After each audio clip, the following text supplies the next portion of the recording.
एक पुराने चर्च के दरवाजे पर लिखा था, यहाँ अच्छाई खत्म हो जाती है।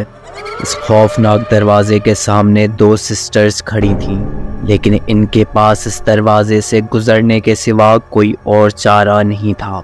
एक सिस्टर ने बताया, आज हमें खुद को कुर्बान करना पड़ेगा, वरना इस दुनिया में कोई भी नहीं बचेगा।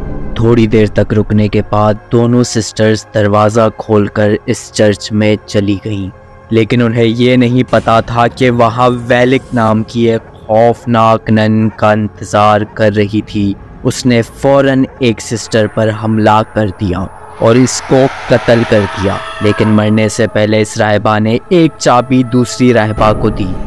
दूसरी राहिबा चाबी लेकर भागी, लेकिन उससे पहले कि वो कुछ करती वेलिक ने इस पर हमला कर दिया। किसी तरह राहिबा वहाँ से फरार होने में कामयाब तो हो गई, और इससे पहले कि वेलिक उसे पकड़ पाती, उस राहिबा ने खुद को फांसी दे दी।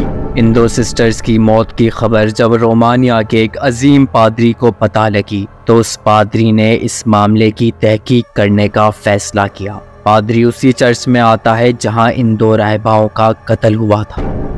पादरी अपने साथ एक सिस्टर को लेकर आता है जिसका नाम अरीन होता है। अरीन के पास एक खास ताकत थी जिससे वो किसी भी हादसे का अंदाज़ा लगा सकती थी, और कभी कभार वो रूहों को भी देख सकती थी। इसी वजह से पादरी ने अरीन को अपने साथ लाने का फैसला किया था। पादरी और अरीन ने पूरे चर्च की छानबीन की और फिर उस दरवाजे पर पहुँचे जहाँ लिखा हुआ था, यहाँ अच्छाई ख़त्म होती है।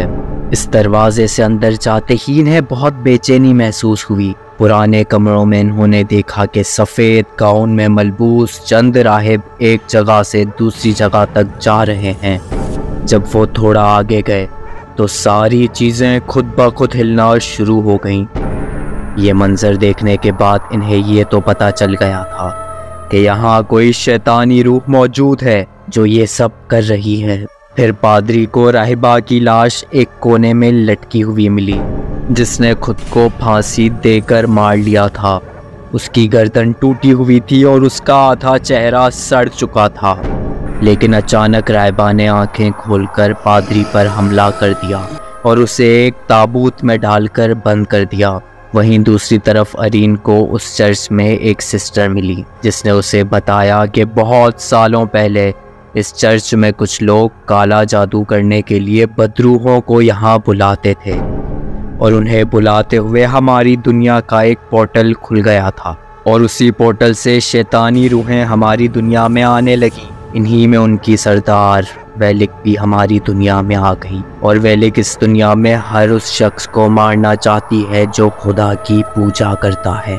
अरीन ने उस राहिबा से पूछा कि वेलिक को किस तरह हराया जा सकता है, जिस पर राहिबा ने जवाब दिया कि उसे सिर्फ यसु मसीह के खून से ही मारा जा सकता है, और उनका खून एक कदीम संदूक में रखा हुआ है, और इस चाबी की मदद से ही इस संदूक को खोला जा सकता है। उस राहिबा ने अरीन को चाबी दी। जैसे ही अरीन ने राहिबा के हाथ से चाबी ली, उसे अपने इर्द गिर्द नेगेटिव एनर्जीज फील होना शुरू हो गई। अरीन का एकदम दम घुटना शुरू हो गया और उसकी आंखों के सामने एक ताबूत का मंजर आया, तो वो समझ गई कि इस वक्त पादरी किसी मुश्किल में है। अरीन ने फ़ौरन ही वो ताबूत ढूंढा, और जैसे ही पादरी को निकालने के लिए ताबूत खोला तो उसमें बहुत सारे सांप थे जो पादरी को इस ताबूत में खींच रहे थे। आखिरकार अरीन ने पादरी को बाहर निकाल लिया, और जब पादरी बाहर निकला तो अरीन ने देखा कि खौफनाक वेलिक इस ताबूत में मौजूद है, और उसके इर्द गिर्द भी बहुत सारे सांप थे, और वेलिक ही पादरी को ताबूत में खींच रही थी। कुछ ही देर में वेलिक इस ताबूत से गायब हो गई। अरीन ने वो चाबी उस पादरी के हवाले की और उसे सब कुछ बताया कि वेलिक को किस तरह ख़त्म किया जा सकता है। पादरी ने पूछा कि तुम्हें वेलिक के बारे में ये सब किसने बताया।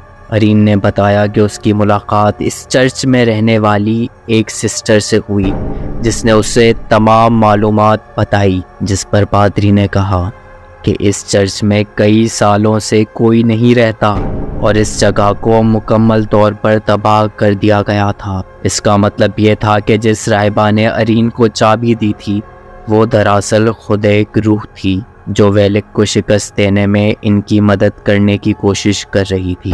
पादरी ने अपने हाथ में चाबी लेकर कुछ पढ़ना शुरू किया और उसे उस संदूक का पता चल गया जिसमें यसु मसीह का खून है। पादरी ने अरीन से कहा कि आज हमें खुद को कुर्बान करना पड़ेगा और अगर हमने ऐसा नहीं किया तो कोई भी इंसान नहीं बच सकेगा। अरीन और पादरी जैसे ही इस दरवाजे में घुसे वहाँ वेलिक पहले से इनका इंतज़ार कर रही थी और वेलिक ने पादरी को पकड़ लिया और अरीन पादरी के हाथ से चाबी लेकर भागी।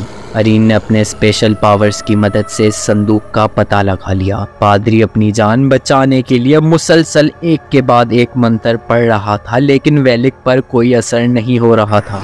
आखिरकार वेलिक ने पादरी को मार दिया और अब वेलिक अरीन को मारने के लिए इसके पीछे आ रही थी लेकिन अरीन को पहले ही वो संदूक मिल चुका था जिसमें जीसस का खून था। वेलिक ने अरीन को गर्दन से पकड़कर हवा में उठा लिया लेकिन अरीन ने फौरन ही जीसस का खून वेलिक पर डाल दिया और फौरन ही वेलिक जलना शुरू हो गई और चीखने लगी, चिल्लाने लगी और चीखते चीखते वेलिक गायब हो गई। और फिर अरीन की आंखों के सामने अंधेरा आ गया और वो ज़मीन पर गिर गई। इस तरह वेलिक का खात्मा हो गया। वेलिक अब उस वक्त तक इस दुनिया में वापस नहीं आ सकती जब तक कि कोई बेवकूफ़ इंसान फिर से वो पोर्टल नहीं खोलता। अगर ये कहानी आपको इंटरेस्टिंग लगी तो वीडियो को लाइक करें और चैनल को सब्सक्राइब करना ना भूलिएगा और बेल का आइकन भी प्रेस कर दीजिएगा।